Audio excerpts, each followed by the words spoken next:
माँ ने गांव में अपने बाप और छोटे भाई के साथ रहती थी। माँ की वफात हो चुकी थी।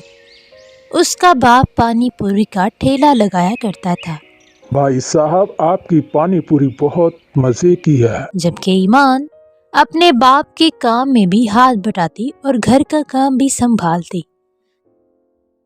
जबकि छोटा भाई स्कूल जाता था। बेटी, तुमको मुझसे भी ज्यादा अच्छी पानी पूरी बनाना आती है। ग्राहक बहुत तारीफ करते हैं। नहीं बाबा, मैं वैसे ही पानी पूरी बनाती हूँ जैसे आपने मुझे सिखाया है। दिन गुजरते जाते हैं। फिर एक दिन ईमान की शादी हो जाती है और ईमान अपने ससुराल चली जाती है। ईमान का शोहर एक फैक्ट्री में काम करता था। ईमान का शोहर और सास उसका बहुत ख्याल रखते थे और ईमान भी अपने शोहर और सास का बहुत ख्याल रखती। ये हमारी खुशकिस्मती है कि हमें तुम्हारी जैसी बहू मिली। नहीं अम्मा, मेरी खुशकिस्मती है कि आप मुझे मिले। फिर दोनों हंसने लगते हैं। फिर एक दिन फैक्ट्री से वापसी पर ईमान के शोहर अमजद का एक्सीडेंट हो जाता है। एक्सीडेंट से अमजद की टांग में फ्रैक्चर हो जाता है, जिसकी वजह से अमजद अब अपने काम पर नहीं जा सकता था। तो फिर ईमान के बाबा उसे पानी पूरी का ठेला लगाने का मशवरा देते हैं। ईमान के बाबा उसकी इस काम में बहुत मदद करते हैं। जब ईमान का काम अच्छे से चल पड़ता है तो ईमान का बाप उससे कहता है, बेटी, अब तुम अपना काम संभाल सकती हो।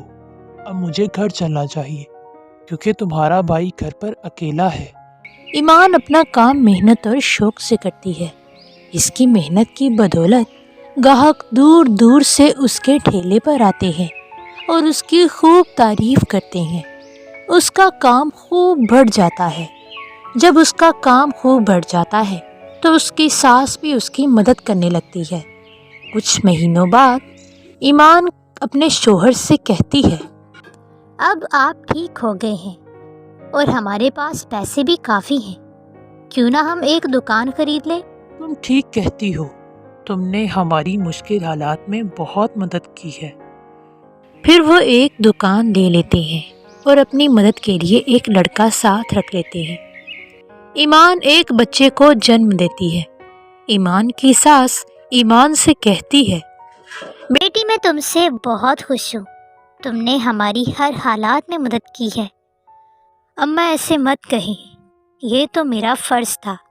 और फिर उनके हालात बहुत अच्छे हो जाते हैं और वो एक आलीशान घर बना लेते हैं और उसकी सास खुशी खुशी इस दुनिया से रुखसत हो जाती है और उसका बेटा भी स्कूल जाने लगता है। उनकी दुकान रेस्टोरेंट में बदल जाती है। इसलिए कहते हैं कि मुश्किलात का मुकाबला सब्र व तहम्मुल से करना चाहिए, जैसे कि ईमान ने किया, ना कि उनसे भागना चाहिए। और हमारी कहानी यहीं पे ख़त्म होती है।